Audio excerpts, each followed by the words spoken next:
parla di scelte e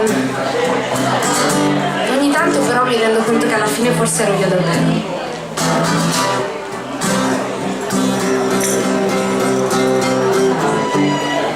Non è stato come avevo sognato,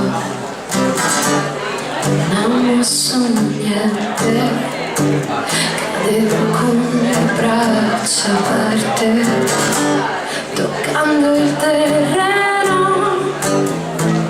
con un suono sordo e un urlo profondo che neanche hai sentito. Non ti sei girato,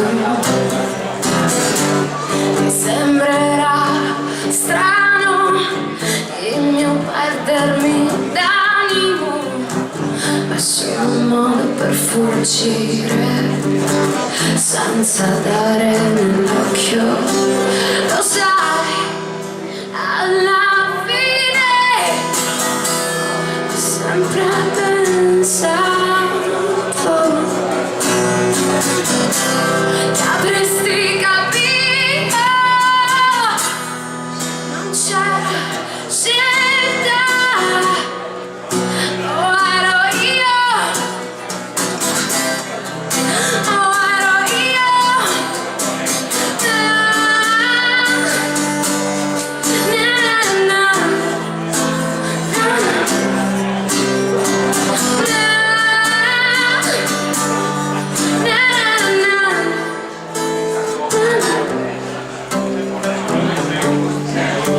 ho sorriso